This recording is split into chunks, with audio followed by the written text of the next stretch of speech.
So let's talk about the idioms which can be used about time. मतलब जब हम बोलते हैं कि हम 11th आवर पे हैं, है ना, अभी हमारा ये काम चल रहा है और एकदम से ये आ गया, तो किस तरीके के idioms आप यूज़ करते हैं. तो ये जो at the 11th hour मैंने ये किया, इसको भी क्या बोलते हैं, एक idiom. चलिए आज बात करते हैं idioms के बारे में जो कि टाइम रिलेटेड हैं. First is 9 to 5 job. 9 to 5 job मतलब एक जॉब जो आपसे 9 से 5 का टाइम मांगे, that is 9 to 5 job. A job that you work during the hours 9 to 9 AM to 5 PM. ऐसे ही हम एग्जाम्पल जो पहला ले रहे हैं उसमें हम कह रहे हैं Neena works a 9 to 5 job. अगर कोई 9 से 5 की नौकरी करता है तो आप क्या बोलते हैं, she works for a 9 to 5 job. Second, 9 to 5 jobs are boring. 9 to 5 jobs are boring. I would rather run my own business. So मेरे लिए 9 to 5 jobs are boring and I should rather run my own business. मैं अपना खुद का business चला लूँ, इससे better तो मुझे 9 to 5 jobs नहीं पसंद है. Third, a 9 to 5 job suits you the best if you don't like traveling and adventure. अगर आपको traveling और adventure नहीं पसंद तो 9 to 5 job suits you the most. एक तरीका होता है कहने का जो आप यूटिलाइज कर सकते हैं जब आप कहना चाह रहे हो कि आप किसी प्राइवेट जॉब में हैं या किसी गवर्नमेंट जॉब में हैं. तो instead of स्टेटिंग private job, government job, you can simply से 9 to 5 job. Alright, next is at the 11th hour. As I just specified when I initiated talking about the idioms about time, I used at the 11th hour because it is the most commonly used. And 11th hour मतलब बिल्कुल end moment पे, है ना. at the 11th hour मतलब बिल्कुल end moment पे. So having something happen very late or at the last possible moment, बिल्कुल end moment पे कुछ होना, उसको बोलते हैं 11th hour. जैसे कि आपको कोई ऑर्डर डिलीवर करना है, लेट्स सपोज आप किसी को ऑर्डर डिलीवर कर रहे हैं तो एकदम से उनका कॉल आता है कि आप ये 3 चीज़ें और ले आना, right. So in that case at the 11th hour because the almost the delivery guy is ready for the delivery, so वो होता है 11th hour. तो मतलब ये मैं एक छोटा सा एग्जाम्पल दे रही हूँ. उसके और इफेक्टिव वेज हो सकते हैं कि जब आपने कोई काम करना था और उससे एंड मोमेंट पे एक ऐसा काम आ गया जो अभी 2 घंटे और ले लेगा, तो आप बोलेंगे at the 11th hour it came and that is why our work got late. हमारा काम जो है उस वजह से लेट हो गया. चलिए यहाँ पे जो एग्जाम्पल्स कोटेड हैं उसकी बात कर लेते हैं. First is he always changes his decisions at the 11th hour. अपने डिसीजन वो हमेशा 11th hour पे चेंज कर लेता है. So my husband is very random in terms of making the plans, right. So he changes his plans every 11th hour, okay, और at the 11th hour. Third is it's impossible for me to handle this issue, please don't change at the 11th hour. आप क्या बोल रहे हैं, it's impossible for me to handle this issue, please इस time पे आप कुछ change मत करिए. The last point was scored at the 11th hour, जो कि हमारा इंडिया पाकिस्तान का मैच होता है ना. अभी जो रिसेंट मैच था उसमें हम क्या बोलेंगे, जैसे अगर इंडिया जीत जाता है या लेट्स सपोज अगर पाकिस्तान जीत जाता है, तो कोई भी अगर कंट्री जीत रही है तो आप क्या बोलेंगे कि they made the score eight the 11th hour, मतलब बिल्कुल लास्ट उस पर थे एंड तब उन्होंने छक्का मार दिया, they made a 6 and then they won. So that ways whosoever wins the game doesn't matter. It is about कि आपने वो चीज़ 11th hour पे करी, तब आप उसको क्या बोलेंगे, 11th hour पे ये चीज़ हुई इसलिए ये country it won the game. All right. Then like clockwork to happen regularly at a scheduled time. कोई चीज़ जो रेगुलरली हो रही हो, like I am used to this paper work, so everything goes like clockwork. So I am very used to teaching. I teach students, so I'm very used to teaching, so I can say it is just like clockwork for me, okay. It is the daily schedule for me. Then second is as long as things go like clockwork we will finish on time. अगर कोई भी extra काम बीच में नहीं आता है और जैसे चल रहा है, जैसे जो काम हमारा चल रहा है अगर वैसे ही चलता है तो things will be completed on time. तो तब क्या बोलेंगे, as things go like clock work. Then every day at 5 AM like clockwork he goes to the gym, he is such a healthy man. So like clockwork मतलब as per his daily schedule he regularly follows it. So every day at 5 AM like clockwork he goes to the gym. वो gym रोज जाता है अपने नियमित समय, अपना जो भी एक निर्धारित समय है उसमें वो जाता है. एक फिक्स टाइम है, फिक्स स्केड्यूल उसका बना हुआ है. तो it is just like clockwork मतलब टू हैपन रेगुलरली, ये रोज़ का काम है. ओके. देन टाइम फ्लाइज, है ना. Time flies, time passes away very quickly, है ना. तो समय किसी के हाथ में रुकता नहीं है, समय उड़ जाता है कहते हैं ना. तो इसलिए आप यूज़ करते हैं टाइम फ्लाइज. जो समय बीतता है जल्दी से तो उसको क्या बोलते हैं, time flies. So it's been 7 years since I last saw him. मैंने 7 साल पहले उसको देखा था. You know time flies, time flies, समय बीत गया, उड़ गया लिटरली. टाइम फ्लाइज गर्ल्स मतलब समय उड़ जाता है girls. Enjoy life while you still can. अगर तुम एंजॉय कर सकती हो तो करो क्योंकि ये समय दोबारा नहीं आएगा. कहने का मतलब क्या होता है कि ये समय दोबारा नहीं आएगा. इस केस में इस चीज़ को यूज़ किया गया कि आपको ये टाइम दोबारा नहीं मिलेगा. Enjoy this time. Okay. I can't believe that your youngest kid is about to be 20 now. मतलब आई कांट बिलीव कि इतने साल बीत गए, टाइम का तो पता ही नहीं चला. जब कहते हैं ना टाइम का पता नहीं चला, तो this is how you use time flies. Okay.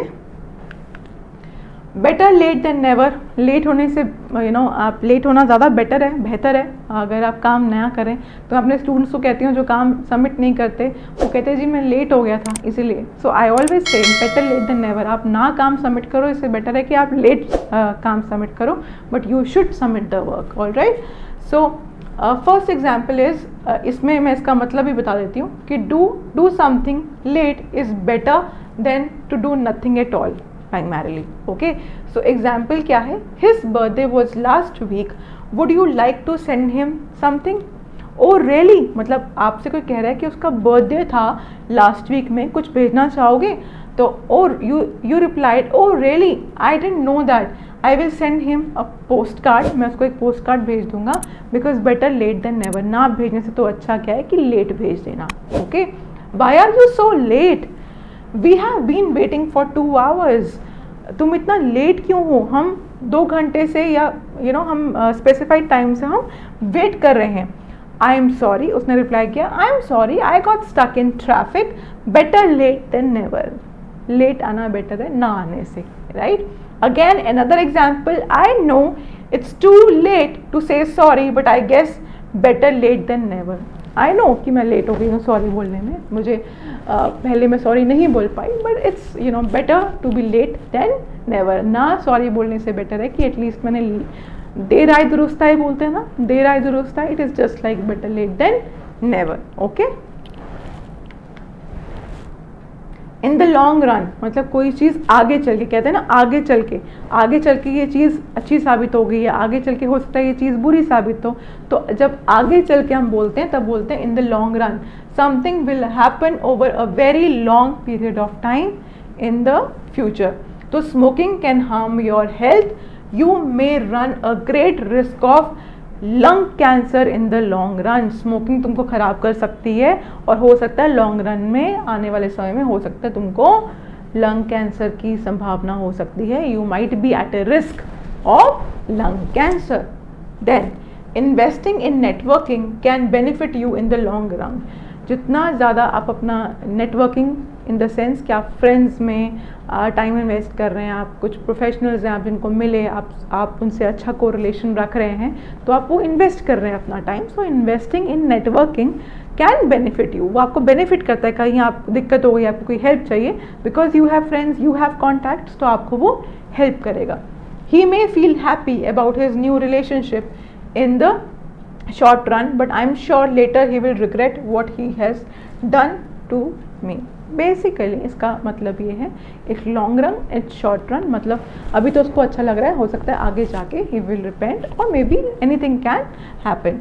सो उस केस में ये आएगा कि जब आप, हो सकता है कि अभी तो in a short run he is happy about the relationship, जो उसका नया नया रिलेशनशिप स्टार्ट हुआ है, he is happy about that, but I am sure later हो सकता है वो उसको रिग्रेट करे इन द लॉन्गर रन, मतलब वो इस चीज़ का अफसोस मनाए in the longer run. Beat the clock मतलब कि to get something well on time, okay, to get something done before the deadline, to finish something before the time is up, okay. So अगर मैंने किसी को काम दिया और उसने मुझे काम पहले से करके ला के दे दिया तो मैं क्या बोलूँगी, beat the clock. Beat the clock मतलब जैसे hurry up, we can't be late for this important meeting, we need to beat the clock, we need to be faster and we need to be before time. ऐसी our new campaign will be launched in 4 days, let's beat the clock, okay। तो इन cases में आप use कर रहे हैं, and if you want to win the race you have to beat the clock, so you have to before the deadline, before the specified time you have to be there, तभी आप इस race को जीत पाएंगे। ये एक another example है, this is called as beat the clock, time से पहले पहुंच जाना या कोई भी टाइम से पहले चीज़ कर लेना। मेकअप फॉर लॉस्ट टाइम मतलब आपने कोई टाइम जो है लूज़ कर दिया, उसके लिए आप मेकअप कर रहे हैं, तो उस केस में क्या होगा, to spend lots of time and effort doing something because you did have the time और opportunity to do it before, okay. आपके पास पहले जो था आप उसको नहीं कर पाए और अब आप उसको कर रहे हैं, तो उसके केस में क्या कहेंगे, to spend lot of time and effort doing something because you did not have the opportunity to do it before, क्योंकि पहले आप ये नहीं कर पाए और या तो आपने समय गंवा दिया, तो अब आप इसको मेकअप करना पड़ेगा। तो when students come over and they have not they are late by 2-3 months, so I always say them that you have to make up for the lost time, you have to make up for the lost time मतलब जो आपने time गवाया है उसके लिए आपको make up करना पड़ेगा, and you will have to be on your toes मतलब आपको दिन रात लग के अभी काम करना पड़ेगा। Alright, this is the best example which can be used, okay. Another is we need to work harder to make up for lost time, वही एग्जाम्पल मतलब अगर वही बच्चा कहे कि मुझे भी काम हार्डर करना पड़ेगा, I have to work harder to make up for the lost time, जो टाइम मैंने गवा दिया उसको कॉम्पनसेट करने के लिए मुझे काफ़ी मेहनत करनी पड़ेगी। I did not have time to take care of my family, so I am certainly making up for lost time, मेरे पास पहले टाइम नहीं था अपनी फैमिली को टेक केयर करने का, so I am trying to make up for the lost time, जो टाइम मैंने गवाया है अब मैं उसको कॉम्पनसेट कर रहा हूँ, ओके।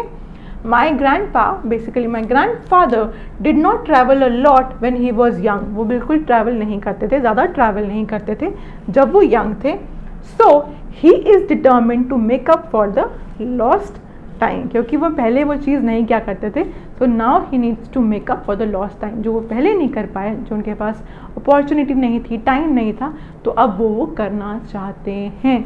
जैसे कि जब आप काम पे होते हैं, जॉब पे होते हैं, तो ऑफ कोर्स आप बहुत ज़्यादा ट्रिप्स नहीं कर पाते, कई लोगों को वर्ल्ड टूर्स का शौक होता है, तो in that case you can say that he wanted to have world tour but he could not do it, so now he will try to make up for the lost time, all right।